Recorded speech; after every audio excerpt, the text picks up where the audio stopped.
Hi, my name is Nicky, and I'm a program director at APT. Welcome to the November issue of APT Gatherings. If this is the first time you're at one of our presentations, can you raise your hand, please? Oh, wow.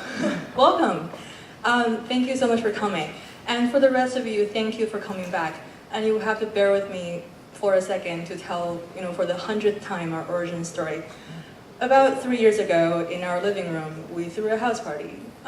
Many of us young international designers, a lot of us still in graduate school, just like you. From there, the house party turned into a show and tell, and it turned into this today. Today, APT stands for Architectural Practice Talks, but also apartment, because that's where it's all began. And today we have over 800 members, and our community partner program, since its inauguration last December, has connected over 20 cultural institutions, professional architecture offices, and graduate schools around the world.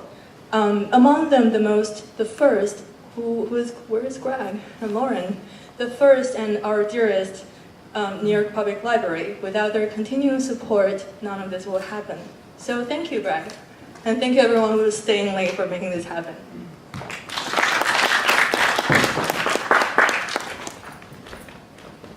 Okay. Without further ado, I would like to introduce you to tonight's keynote presenter, Robert Kirkbride. He's Dean of the Parsons School of Construct Environments and Associate Professor of Architecture and Product Design at Parsons School of Design. Dr. Kirkbride's work navigates effortlessly between the scale of architecture and products, and between the mental and physical infrastructure, memory and identity, as well as the future of design, and sometimes its haunting past. So please join me to welcome Dr. Kirkbride.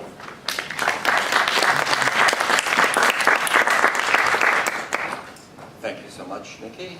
Thank you, Architectural Practice Talks, and if Nikki, we could switch over to the presentation. And thank you, New York Public Libraries, for hosting the talk this evening.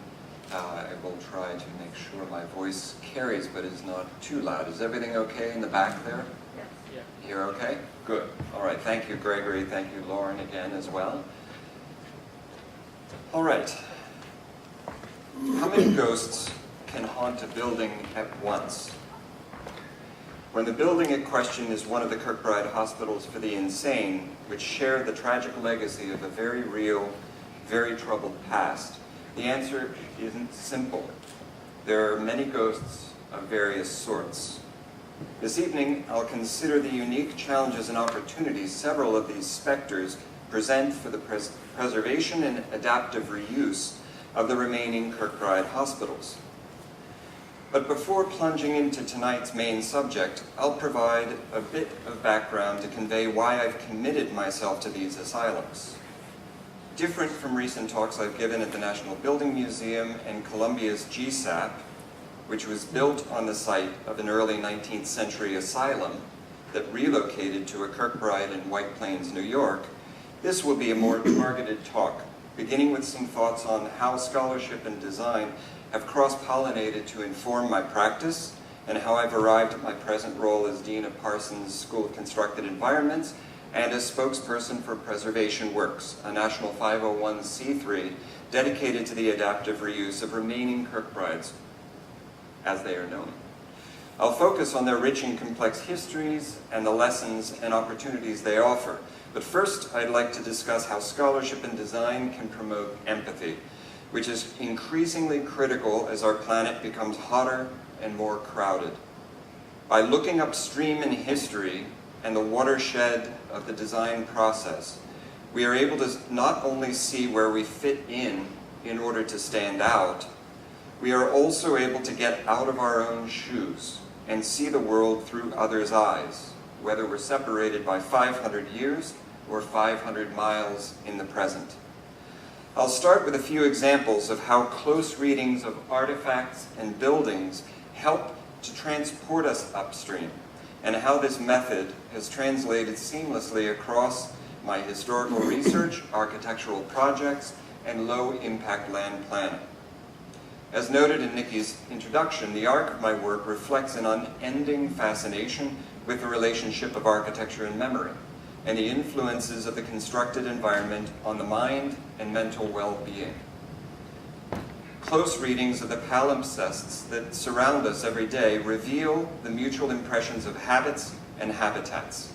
Through these close readings, my practice has evolved as a form of crochet, going back to go forward, upstream to improve downstream, in a weave of scholarship, teaching, and design.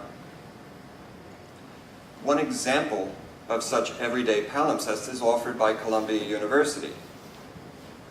As you see, Low Library is located exactly where the previous asylum was located. Now, at the bottom right hand, you'll see a trace of that earlier asylum, the sole remaining trace on the Columbia campus. You see the Buell Hall. And if you go take a look at Buell Hall, you'll see that the porch has been removed. The traces are there. You know what it was in its former life. It was actually a dormitory for the men at the asylum, at the old Bloomingdale's asylum there. Other traces can be found by the curious in the neighborhood. The original asylum road leaves evidential traces of its former occupation of the site. These kinds of traces and palimpsests have obsessed me over the years. And I find that this obsession goes back very, very deeply in this form of crochet that I'll loop us back a little bit on. I was very much influenced growing up, very early in life, by the paintings of my grandfather, Earl Kirkbride, who populated a number of paintings with ghosts that compressed time, past, present, and future. And surrounded by these ghosts and surrounded by his work, what was remarkable was he died when I was 1, so I did not know him personally. I know him only through his work. And the work, through close attention to it as a very young kid, seeing his studio in 704 South Front Street in Philadelphia, I was haunted by these kinds of images that took me back to how these kinds of paintings that he would construct using the palimpsest of current existing ruins of buildings in Philadelphia and imbuing them with both the color of the time of their origins in colonial Philadelphia, but also then occupied by the ghosts and how they would have used those spaces. Now, the interesting thing that he would do in this kind of mini fantasy, so to speak, there was a whole series of works that he created through etchings, engravings, paintings, and he was a golden age illustrator. So he designed books, illustrated books, as well as was trained as a fine artist at the Chicago Art Institute, and trained as a portrait painter and as a landscape painter. And so within the same time period that I have been working closely on the asylums in the past 2 to 3 years, I have also rediscovered the fact that he had had this earlier project of which I was never aware as a child. And through these documents, which he's left 17 boxes down at the Smithsonian collection of American art, I've been able to go through them and actually see what he was focusing on. And beginning in 1957, when he and my grandmother purchased their house on 704 South Front Street, he developed this project, this unfinished project called The Phantoms and Ghosts of the Holy Experiment, which of course refers to Philadelphia itself, the Holy Experiment of William Penn and the Quakers. And the collection of paintings and illustrators he created in this series are extremely haunting and also opened my mind, as I understand now, and deeply influenced how I myself look at history and the traces of who we think we are at any given time. Because as I firmly believe, we are always and never ourselves.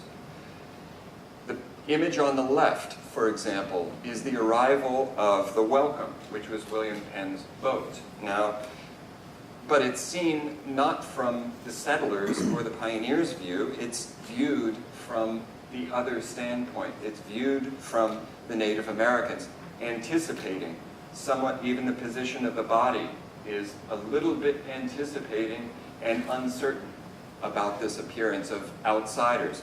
And the interesting thing, one small detail that's worth noting, certainly for me, is that a relative of mine was on one of those boats arriving in 1681 in December. And that original Kirkbride, Joseph Kirkbride, is related to another key character whom I'll introduce in a few moments. Now, that ability for history, for thinking through history, through creative works, to take us back, to put us in the viewpoint of others, to take us outside of ourselves, is absolutely essential to the power of design and history.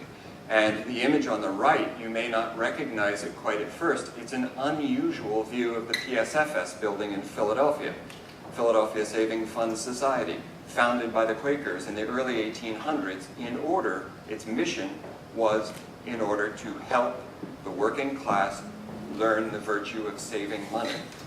It was not a bank just making money. And in front of it is the Quaker Meeting House, which was originally behind the PSFS building, up until the early 1970s, when it was moved brick by brick to the George School. Now, and the PSFS purchased that land in order to expand. Now, it's kind of interesting. You might say, well, you've got a Quaker Meeting House, you've got religion, spiritualism next to banking. Well, the Quakers didn't see a separation between those two. And I think that's an interesting compression, especially this view from Earl's point of view, that those spheres of existence could coexist peaceably and even interdependently. Now, another painting that he did that was extremely interesting to me as a child, and then much later in life, it's gathered even much more resonance, is this series of facades from the 700 block of South Front Street in Philadelphia, which was looking immediately, it was the first street before Delaware River. So they had purchased, as you see, the third house from the right, built by Nathaniel Irish, early carpenter, 1760s, who built the three buildings to the right side. Now the curious thing, you see how he's imbuing, again, day-to-day life. He's looking at history to try to reconstitute how that space was used from day to day back in its original use and time. And you see the details, you see the commons, the notion of the commons and how that was shared for grazing sheep as well as moving commerce, how the street level life. And then if you look at that second floor window at the center, you'll actually see my grandfather and his studio painting the scene through the window, through his imagination.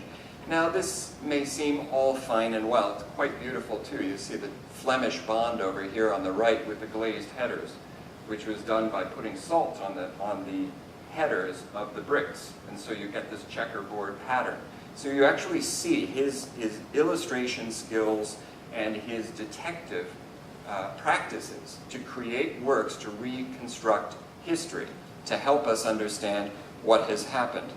Now, you might say this is just fine and well, lovely image and paintings and putting oneself, that's Raphael did that, so many different artists have done that through time. But again, I think placing yourself into history, understanding we're part of history, not apart from it, not divorced from it, and also not in exception to it. That everything we do contributes, borrows from the world, and contributes for better and for worse. This was the engraving then he did, because this project was part of fighting off eminent domain for a highway that the city planner, Ed Bacon, was trying to plan, and driving through what would have been the South Street Expressway to match the Vine Street Expressway. And purposefully, very intentionally, driving it right through an African-American neighborhood at the time when Society Hill was not what it was today, when it was very much a shanty town. And when they bought that house, they bought it as a shell and completely rebuilt the building and discovered all sorts of interesting artifacts in the building itself that then they later donated to the museum up in Doylestown. Now, again, in this illustration you see him, he's in there in the window. And I think seeing that design and art is not necessarily, it can be, but it is not necessarily limited to being for its own sake. That through art and design, we can act. And through this person's actions, Dorothea Dix, this leans us a tiny bit closer to tonight's topic, because Dorothea Dix worked with a fellow named Thomas Story Kirkbride, the character that I mentioned a few moments ago.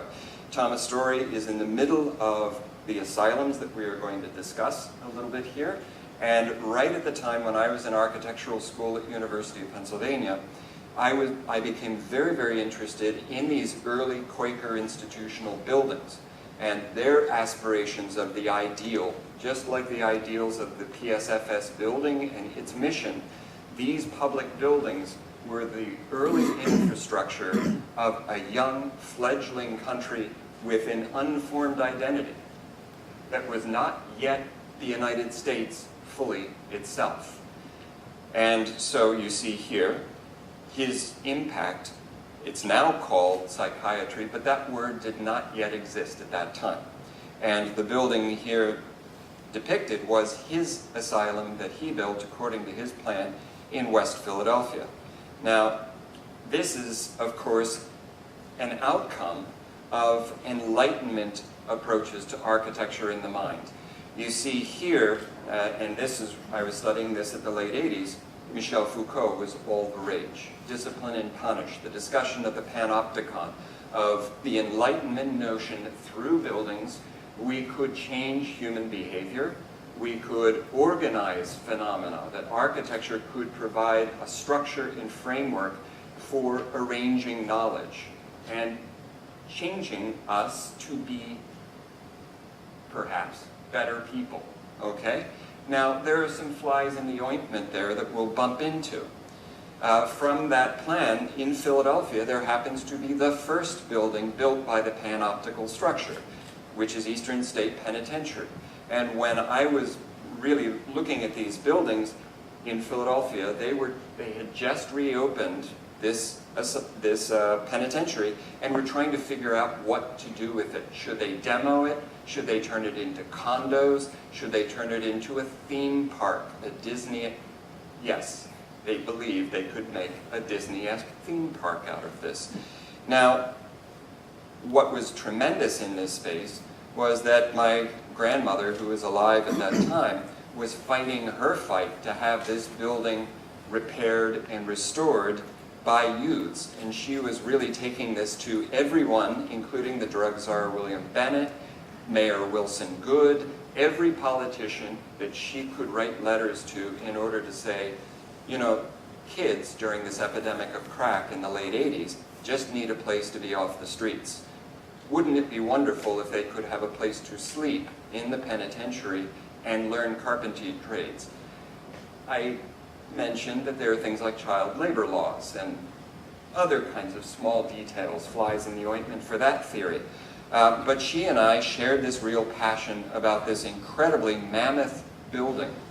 And I studied it extremely closely through a close reading of its structures and how in such a large space the structure fixed the body in space, how individual people in the space were arranged. It was a container for containing different types of punishments, even though they called it a penitentiary. The Quakers really believed this building could change people for the better.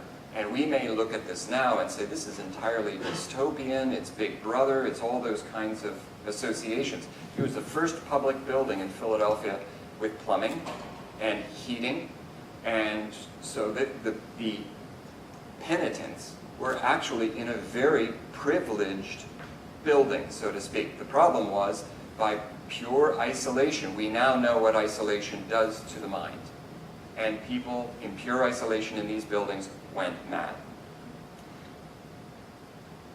Now, the interesting part of this was then, as I was doing my master's thesis in architecture, you see the little white building to the left with the arrow. That is the plan of my master's thesis, which was basically a camera obscura, opposite and inversion of this mammoth building. So within a tiny space, 3 Philadelphia row homes on a corner, going in both directions, turning the corner, I wanted to make an infinitely large space within a tiny building. So it was a total inversion of the penitentiary. And that led to the Curiosity Shop, which was my master's thesis. And you see, it was a place for experimenting with light qualities, material, construction techniques, the hydraulic forces of a concrete wall. Why would you have the tie bars evenly dispersed? Because that doesn't tell you anything about the actual diagram of hydraulic forces. So if you space them according to the force, you cast in the memory of how the wall is actually resolving those forces. All of those kinds of experiments were collaborations in the basement, which was an e-laboratory.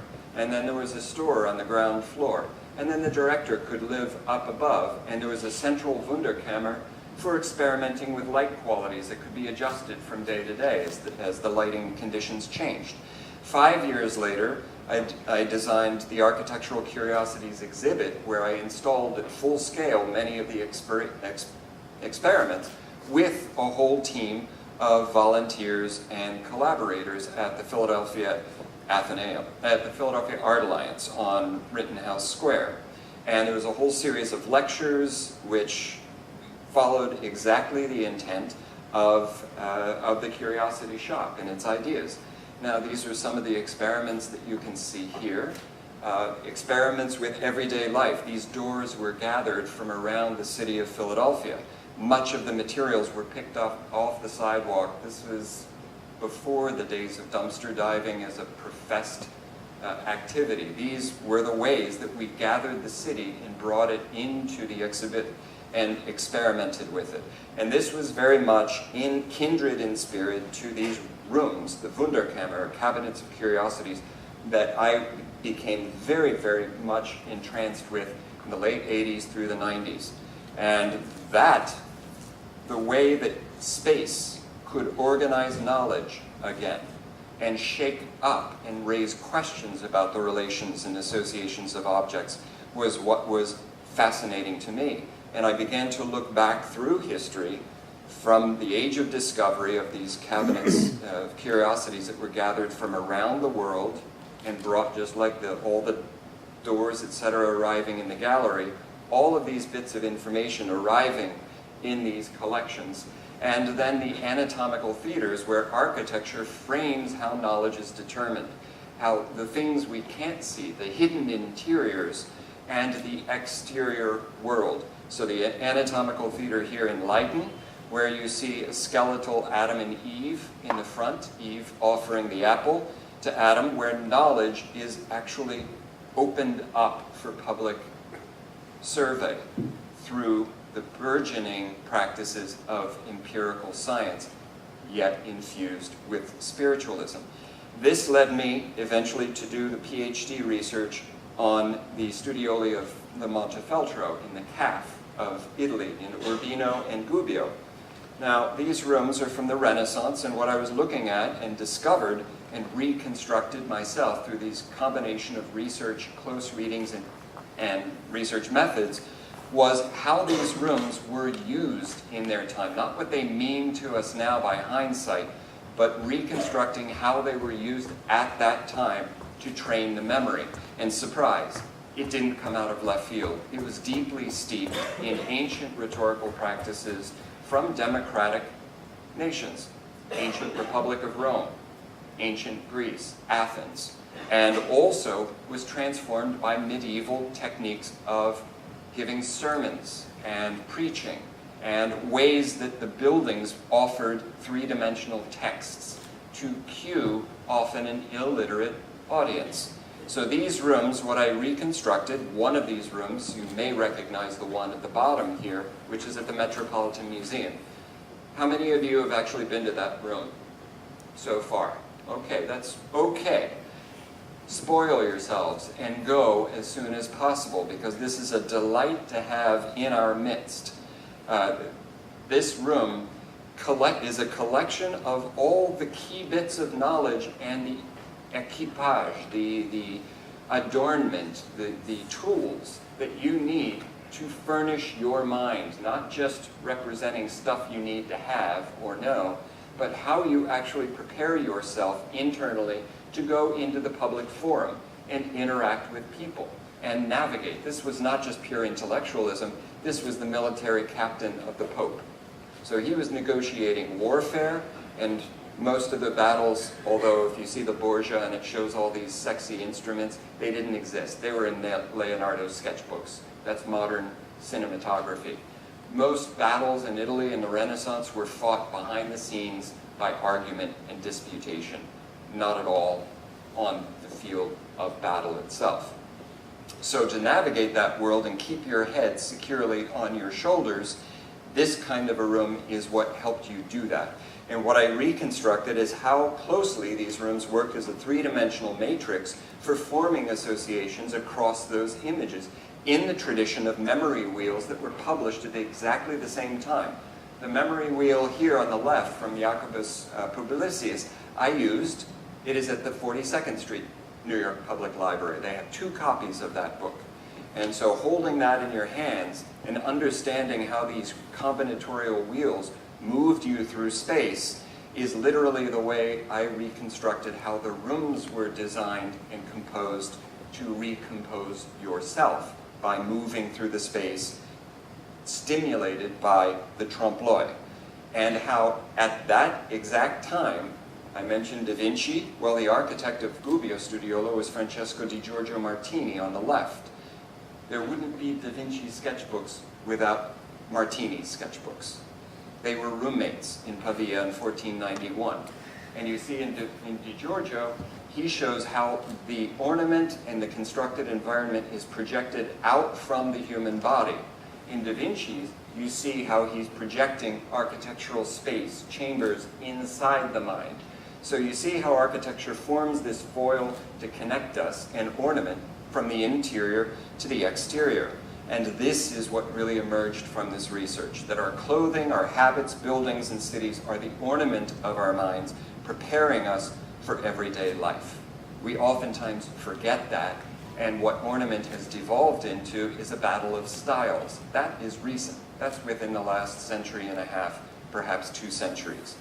And from that research of the PhD, that translated seamlessly into a project that I segued into directly into a low-impact land planning project in Pennsylvania, southeastern Pennsylvania, outside of Philadelphia, where I performed the soil tests, the water perk tests, the sewer modules, and did the close reading of the flora and fauna in order to understand how to connect the drainage of the new buildings and connect it into the existing waterways, not in spite of them, and to minimize the damage to the trees, which are far better engineers than humans given credit for.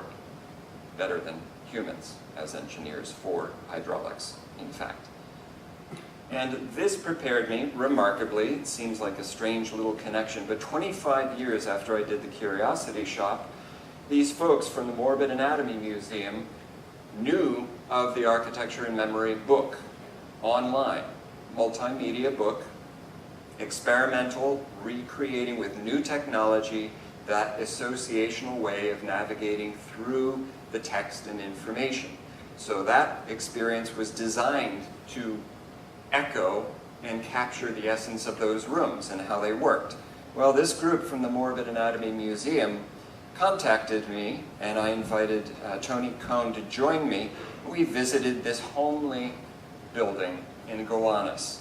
And this building, which was a former, very tacky nightclub with extremely rude ornament and design on the interior, they said, oh, by the way,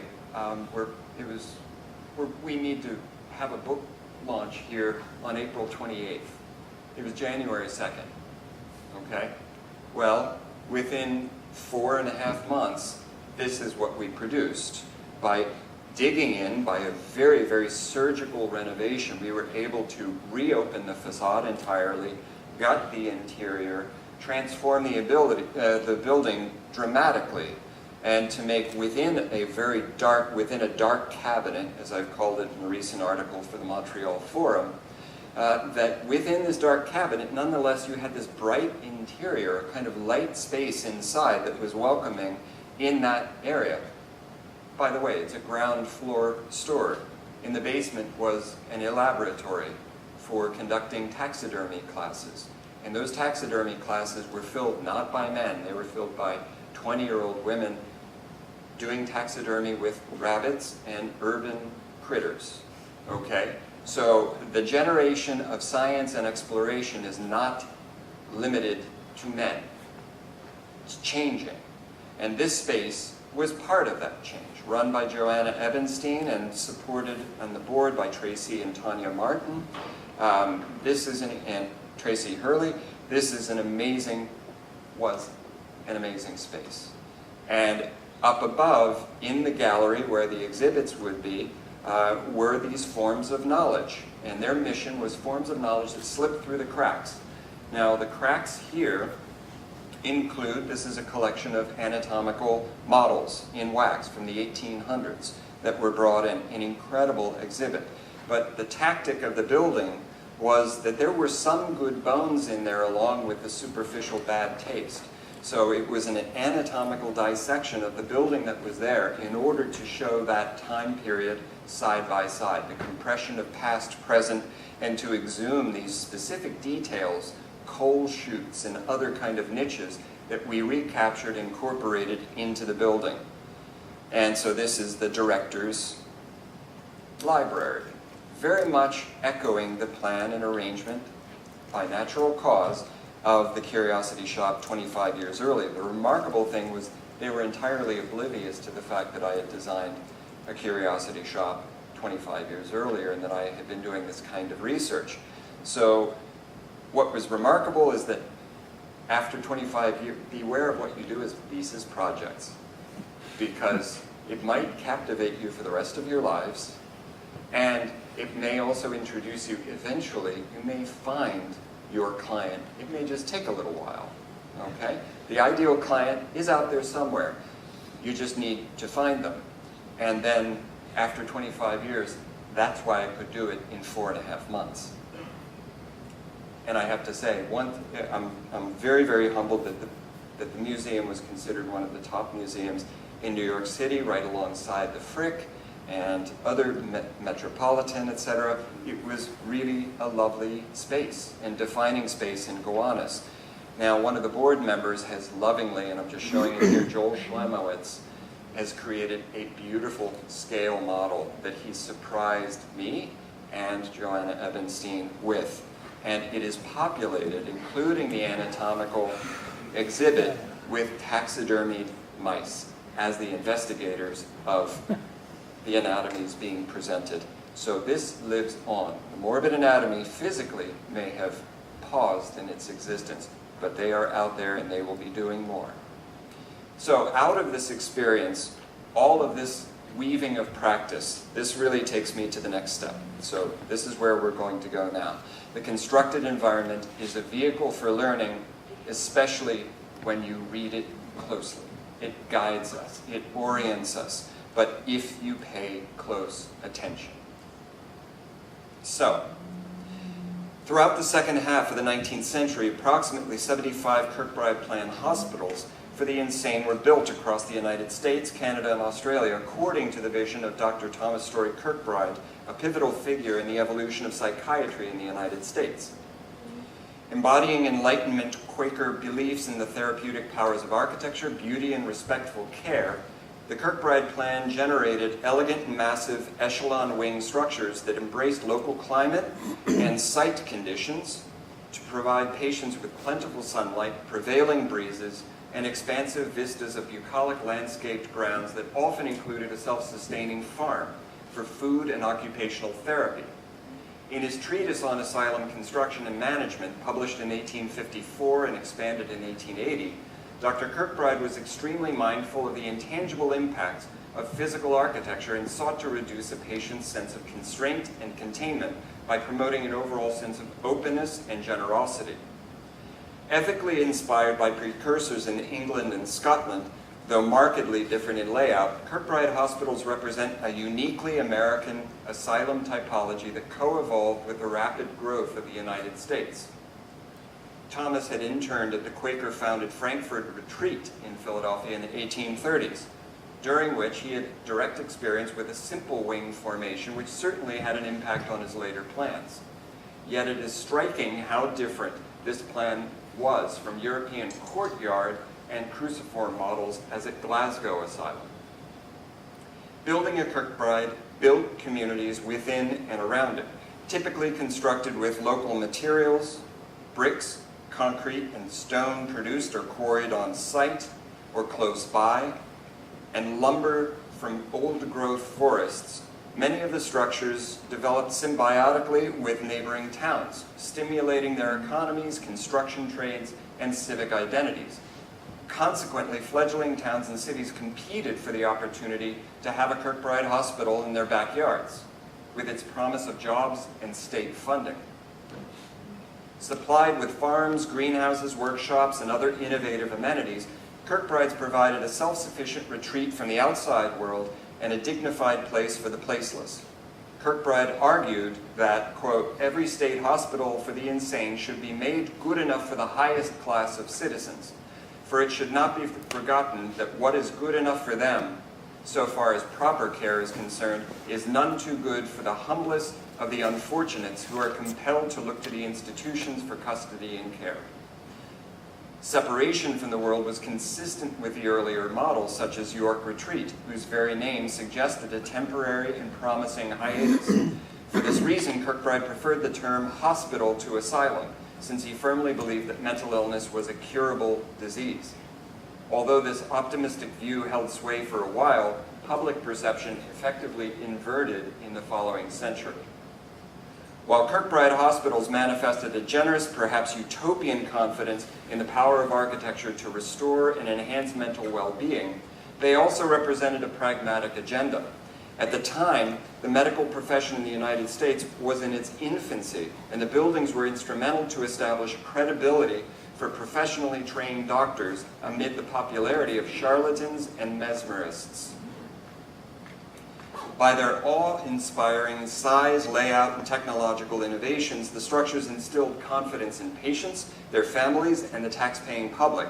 And Dr. Kirkbride and his fellow superintendents utilized them as part of their moral or psychological treatment by strategically distributing patients according to the nature and degree of illness, and by carefully structuring daily life at the institution. Those habits.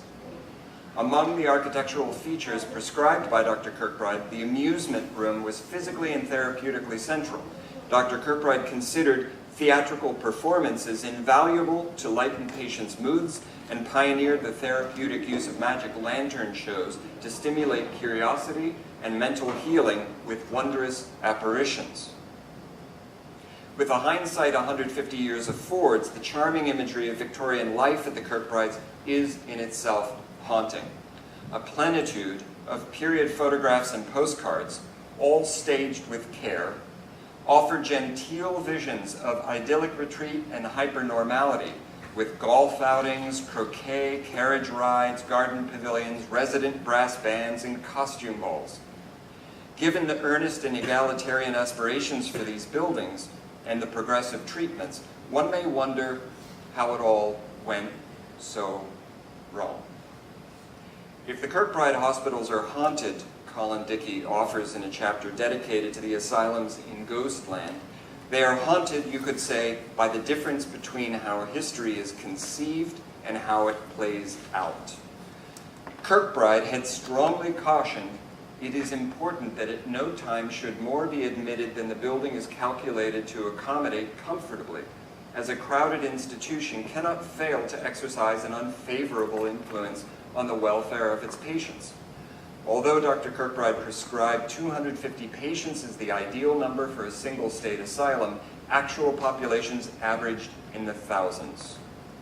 Despite the noble intent of their builders and the generosity of their designs, Kirkbride hospitals and asylums in general now haunt the popular imagination due to an abysmal cocktail of overcrowding, institutional neglect, and questionable medical procedures. During the first half of the 20th century, the majority of American asylums, including Kirkbride's, devolved into frightening dystopias. offering cautionary reminders of the frailties of human infrastructures and the perils of bureaucratization and an overly generous confidence in architectural determinism. As Nicky observed, stories of deaths inside the walls, bodies forgotten, treatment that resembled sadistic torture, gradually gave way to stories of ghosts, poisoned land, and haunted buildings. These stories become popularized and further sensationalized through Batman, which here offers a riff on H.H. Richardson's Buffalo State Asylum. Arkham, of course, originates from H.P. Lovecraft's horror stories, which drew macabre inspiration from Danvers State Hospital. Reflecting on these stories, we're haunted foremost by the fact that these hospitals were rarely allowed to perform at Kirkbride's recommended scale of 250 patients. He believed that a physician should know the name of every individual patient in his charge. Yet almost immediately, the hospitals were overpopulated and under-resourced. Initially, this was due to the catastrophic impact of the Civil War, which featured an industrialized scale of atrocities previously unimagined and left the medical establishment at a loss for terms to describe their psychological impacts. During the 20th century, a steady tide of wars rhythmically flooded state asylums, but the die for overcrowding had already been cast. The rapid expansion of the asylum system outscaled capacity for reliable asylum management or caring diagnoses. State and federal bureaucracies in the mental health care system treated the buildings as catch-alls for a broad range of misunderstood neuroses, developmental disabilities, neurological diseases and disorders, including epilepsy, cerebral palsy, and schizophrenia, communicable diseases, including tuberculosis, modes of depression, and aberrant behaviors. You see in this handwritten note from 1875 from New York City Asylum on Ward Island, where the Triborough Bridge crosses over, how informally one could be committed to an asylum. Like many of New York City's islands, Blackwell's, which became Roosevelt's Island, Ward Island was packed with institutions to filter recent immigrants from beyond and the poor and sick from within the city. There were countless cases similar to the unfortunate soul who was committed to Traverse City for speaking in tongues. He was speaking Turkish, which nobody understood. Or the tale of Woody Guthrie, who was misdiagnosed with schizophrenia and committed to Greystone and then Brooklyn when he was actually suffering from Huntington's disease. From hindsight, these conditions seem tragically absurd rationale for committing a person to an insane asylum, typically for life, but they reflect the growing pains of the medical and psychiatric professions that continue to this day. We are haunted by what we don't understand. And while we may understand more about the workings of the mind now than we did 2 centuries ago, we still understand remarkably little. While Thomas Story Kirkbride's personal success rate for patient treatment at about 50% may have been remarkable, the Association of Medical Superintendents of American Institutions for the Insane could neither replicate 75 T.S. Kirkbrides nor deploy the magnitude of well-trained staff required to operate such facilities, especially in lesser populated areas of the country. As a result, horrifying tales of mismanagement, misdiagnoses, and sinister malpractice conducted by doctors, nurses, and superintendents proliferated. Although Kirkbride and his advocates perceived the hospital as an essential vehicle to separate patients from deleterious family circumstances and to facilitate recovery from the detrimental influences of the world, this founding principle produced unexpected consequences, revealing the darker corners of human nature. Family members were often committed under questionable cause and abandoned.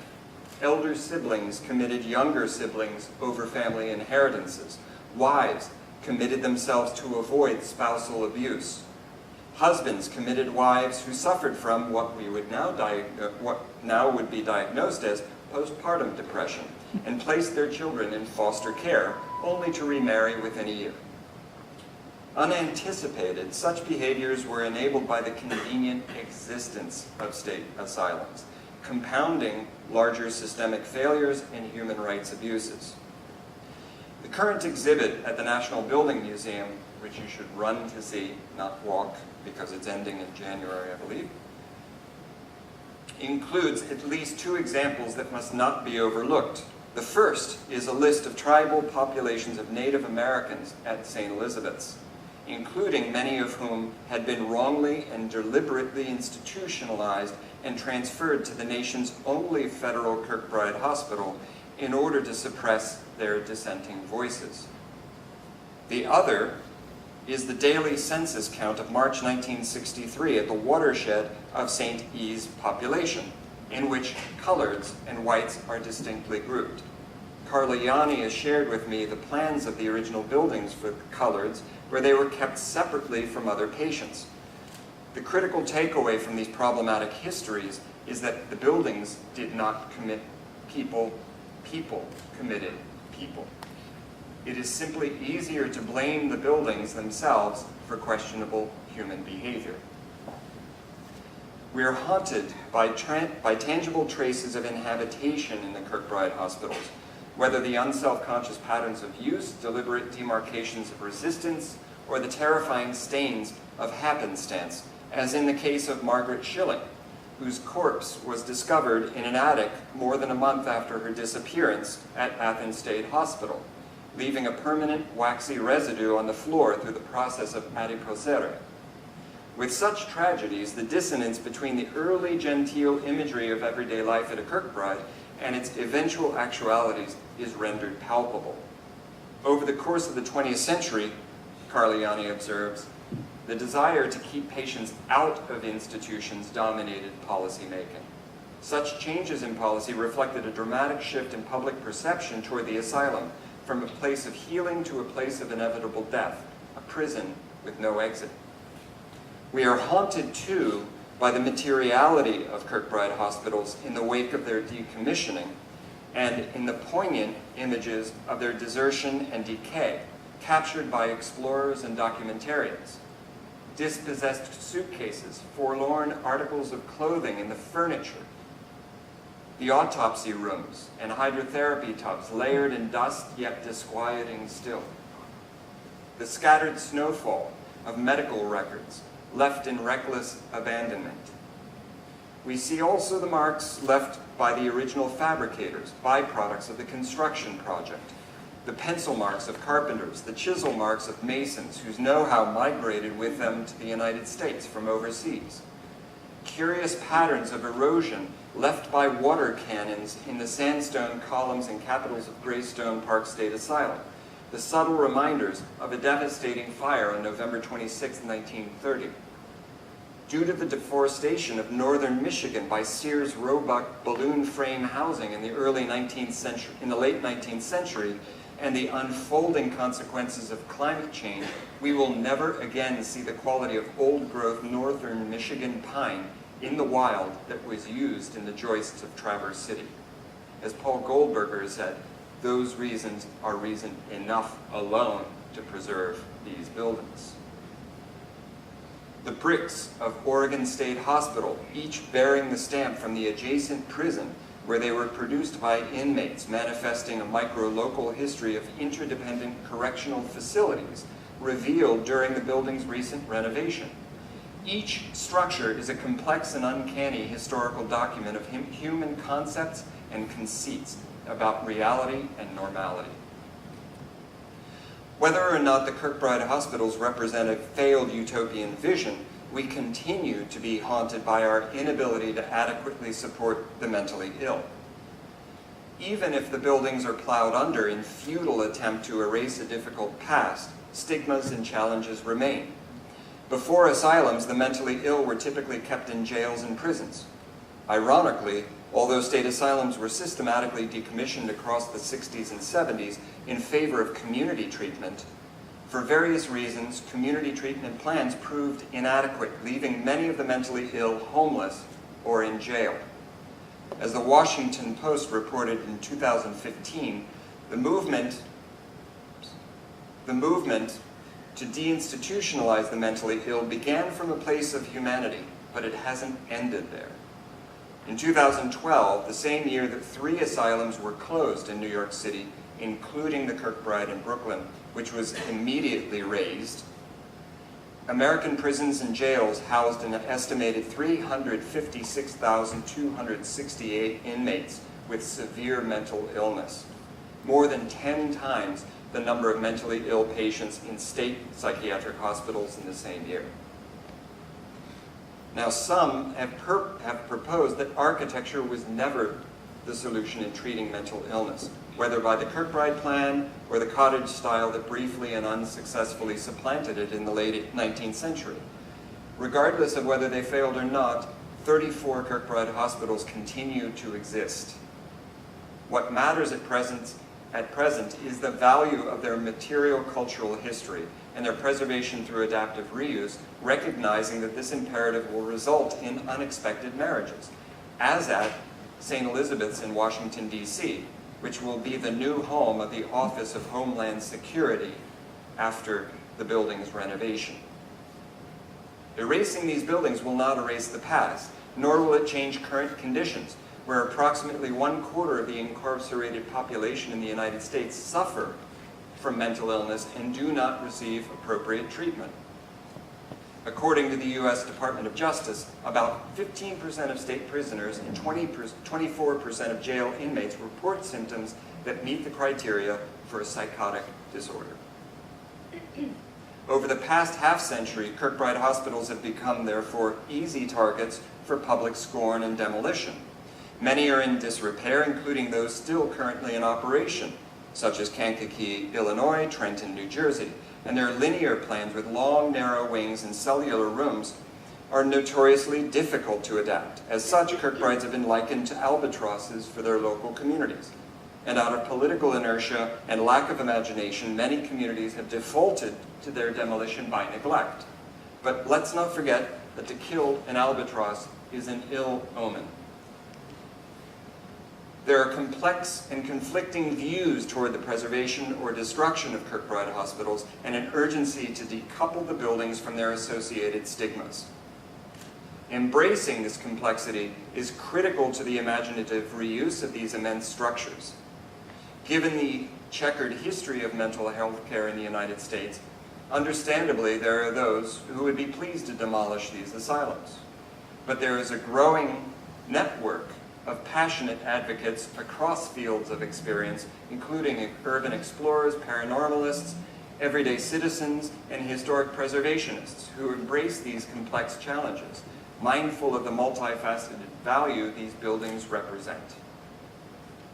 They see a demolition of a Kirkbride hospital as a failure of our collective imagination and disrespectful to those who lived, worked, and died there. Nonetheless, we are haunted by the tragic and often needless demise of individual Kirkbrides. In 2015, the National Trust for Historic Preservation ranked Greystone Park Psychiatric Hospital in Morris Plains, New Jersey, the 5th most grievous historic preservation loss in the United States. In the wake of Greystone's highly contested demolition, a national 501c3 organization, PreservationWorks, emerged to advocate the preservation and adaptive reuse of the remaining Kirkbride hospitals by sharing knowledge and resources to support local efforts and educate the public on historic and global significance of these irreplaceable structures. For the asylums to find renewed life, it is critical for local communities to get beyond the stigmas of maltreatment and horror associated with the buildings. At Traverse City, Michigan, Tuscaloosa, Alabama, Salem, Oregon, and at Buffalo, we see that the remaining Kirkbride hospitals offer remarkable opportunity. Their revitalization is common sense and achievable, promoting economic growth and cultural identity in their respective communities. Kirkbrides hold a strong fascination for fans of the paranormal and are celebrated stops along a road-trippable circuit. The Trans-Allegheny Lunatic Asylum, restored from the brink of demolition, receives 60,000 visitors per year to its heritage and paranormal tours. While some consider this circuit sensationalist and undesirable, the very real financial incentives make it difficult to dismiss. Eastern State Penitentiary, mentioned before, in Philadelphia, has for years raised its annual operating fund through the 2 or 3 weeks of its Halloween haunted house, supporting artist installations and a museum on the history of incarceration. To preserve buildings with complex histories, everyone needs a seat at the table, especially a younger generation who doesn't seek to bury the past, but to engage with it. There isn't one omniscient, truthful history. There are cross-currents and tidal pools of histories, flowing with diverse and diverging voices. Architecture itself is a manifestation of that flow. The language of ghosts, Colin Dickey observes, has become an important, if abstract, way of talking about architecture and place. Despite differing views about the presence and treatment of spirits on the Kirkbride sites, efforts are focused on adapting these hospitals to a new life and appropriately memorializing the many thousands who lived, died, and were often buried or cremated there. Such commerce, cultural and fiscal, can help us work through the stigmas and difficult histories associated with mental illness, enabling us in turn to better protect the valuable public infrastructures for renewed life and service. This image here, just to unpack it for a few seconds, this done by Lead Pencil Studio in Oregon State Hospital, includes a wall, a low wall, where the containers that you see, each with a name of a former patient, up to 4,000 containers of the cremains of former patients. Now, this was done through a work with Kohler, who provided the ceramics for the vessels. And the poetics are this, that these were the former containers, copper cases, and they were in a flooded room and began to dissolve. And people discovered this. They had been forgotten, neglected, and this created an uproar in early 2003, 2004. Politicians got involved, local citizens got involved, preservationists got involved.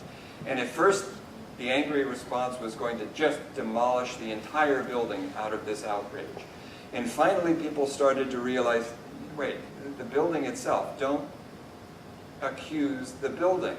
The building didn't do this, people did this. So what they did was they arranged, Lead Pencil Studio arranged, they transferred all the cremains into the new Kohler ceramic cylinders. These remain empty, and these are displayed in a former morgue, a very small building that was used as the morgue.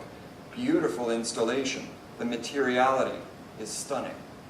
Now, in this case, the families, you see here, an open sleeve, because the family members can retrieve the container with the cremains. So as the families retrieve these patients who were abandoned in the building, the wall will become more porous and open.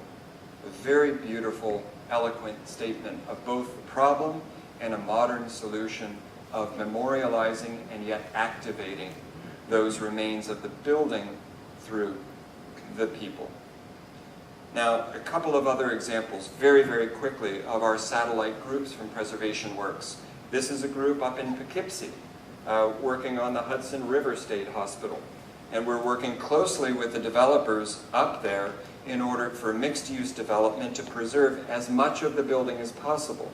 The beautiful story is that many of our urban explorers who have become members of PreservationWorks would break into the buildings and would then, now they are trying to protect the buildings from arsonists and others who would come in and abuse the remains.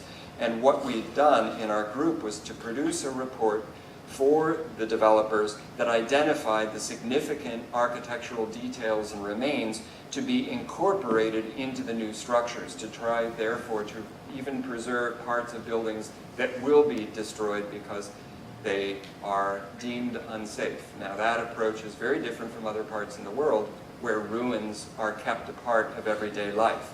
That's our own form of American exceptionalism. Either it stays or it goes. We have a 30-year mortgage cycle which determines the way land is valued, and that oftentimes is at odds with the actual cultural memory of the artifacts in the built environment. And also to develop a memorial for that site in order to preserve and represent the buildings that existed there. Another group that I've been involved with directly over in Greystone is trying to at least respond to the Governor Chris Christie's inability to understand and leave his mitts off of public infrastructure. And this, whether it's a bridge or a building, and Greystone was the largest continuous foundation building in the United States from 1876 until the Pentagon was built. So for over 70 years of this nation's history, Greystone was the largest. That reason alone, again, has value, but that was disvalued. Nonetheless, as the building was being destroyed, we worked closely with the demolition company, and actually they worked tremendously with us, extracting key facade details, architectural features, to prevent them from being sold as spoliage, okay? And you can find the front doors of Greystone down on 32nd Street and Madison in Yale Good Things. So if you have 25,000 bucks, the front doors can be yours. But those spoliage are dispersed, gathered, they move like dust again from the building. We have been working very closely to set these aside. We've just surveyed them and done a full accounting of the pieces themselves. And one of the very simple diagrammatic responses that we're going to approach is to reconstruct parts of the facade as a simple triumphal arch, very simple traditional monument or approach to a memorial in this space. And we're working very closely with the Morris County Commission to do this work in the next year or 2 years. So, and also that there are a number of really creative projects coming out of this. There was an incredible drone video which won the New York City Drone Film Festival that was judged by Bjarke Ingels. And this was basically, we had filmed by drone video every day of the demolition of the building, and then turned it into a 5-minute video that shows the demolition equipment building the building in reverse. And that simple, eloquent statement was incredibly powerful. And then this other project, which I contributed the introduction to, Rusty Tagliareni and Christina Matthews, together we just received, we were just notified very recently that we received the Popular Nonfiction Award. So people are aware of the value of these buildings. And the choice is really ours. Is it possible to decouple the Kirkbride hospitals from their many phantoms to promote adaptive reuse rather than repressive and wasteful erasure? Is it possible to resuscitate these remarkable structures which offer tangible lessons of architectural know-how, sustainability, and embodied energy? Or will we be further haunted by a collective failure of the imagination, learn nothing from the past, and doom ourselves to repeat it? Those are the ghosts that should frighten us the most. Thank you.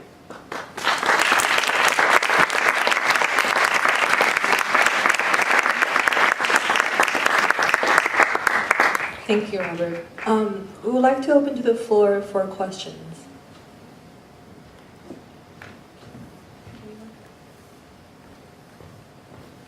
You guys are so shy. There we go. We have a second mic that I can run up and down so you don't have to do it. There's another one right behind you.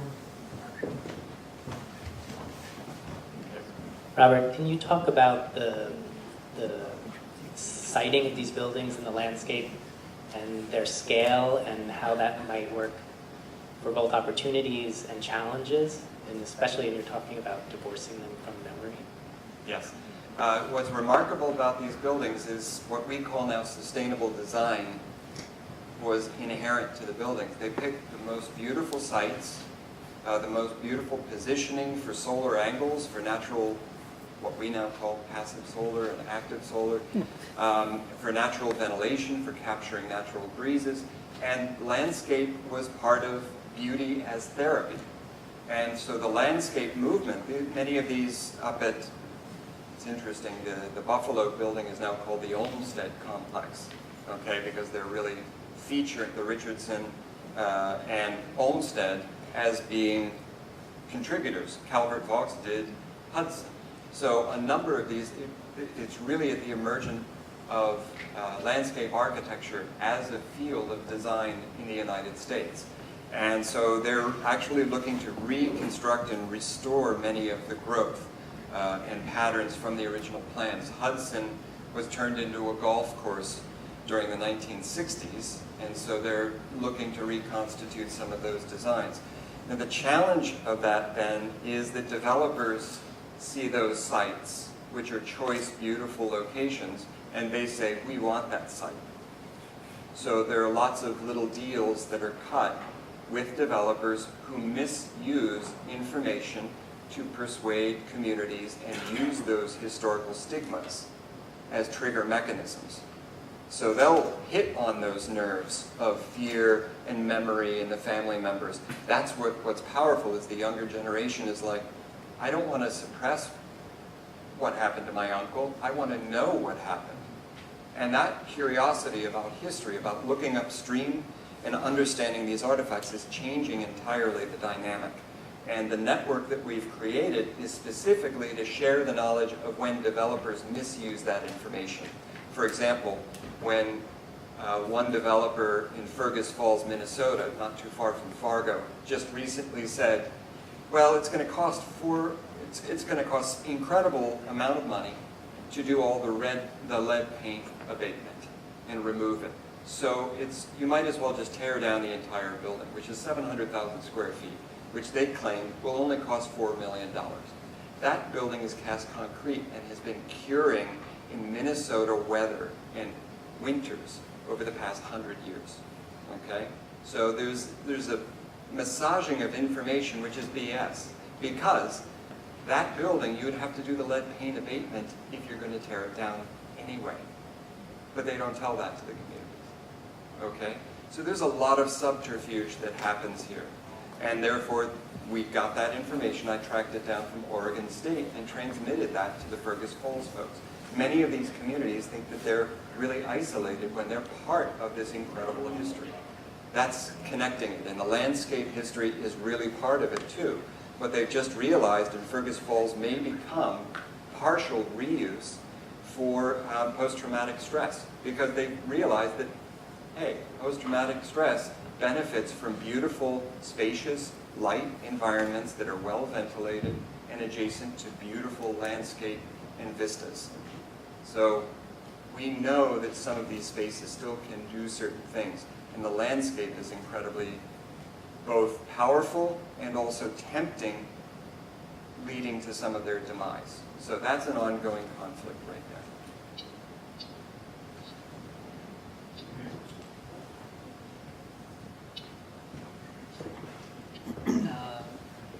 You might say about that, but I wonder. Let's see. Let's think about it. That we are using these monuments for some new program purpose. Can we improve people's beliefs to accept the history and to learn from it? Or it might cause some conflicts, because we know that some people just don't accept it. They want to refuse. For example, if we use this building, if we have used this building for hospital or educational purpose, do people accept that their children study there or go there? Do we have some conflicts, or we're going to improve their beliefs to learn from history? That's a good question. There's absolutely conflicts. There's absolutely tensions.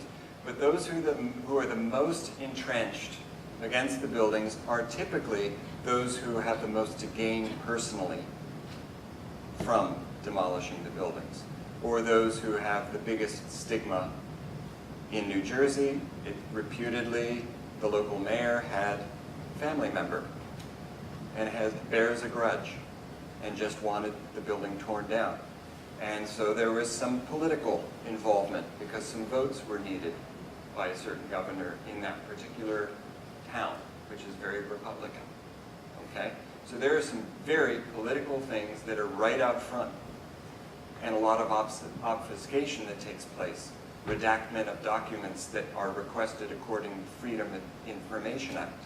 There's a lot of stuff that happens. Now, there is those stigmas, as I mentioned, especially of generations who have viewed history a little differently. They did not want to know what happened to their uncle, possibly because in their own family dynamics, there were really questionable reasons why the uncle went there in the first place, or the aunt, okay? So there are very delicate personal and family histories at stake and at play, and those demand respect as well. But the uses, the multiple uses, I think it's like when you have people having an argument, the best thing to do is oftentimes give them a common thing to work on. And the project-based learning, doing things together, transforming the world around us, actually takes us away from sometimes those distractions and channels them differently. And I think, for example, Fergus Falls in Minnesota, that community, it's a Norwegian farming community that loves to make stuff. I was up there during the art festival that they have every year at the Kirkbride Hospital, and they fabricate stuff there. They have hobbyists, they make everywhere. It's incredible how much stuff they love to make and tangible know-how that they have. And so when I look at a huge facility that could do the laundry for 5,000 people and produce meals for 5,000 people every day, that's a pretty tremendous space for a making center in that regional center. You can suddenly find new uses and opportunities for life that actually sync up with the different communities, which are different in different locations. It's not the same in Fergus Falls as it is in Oregon State. Okay, very different conditions. But there are ways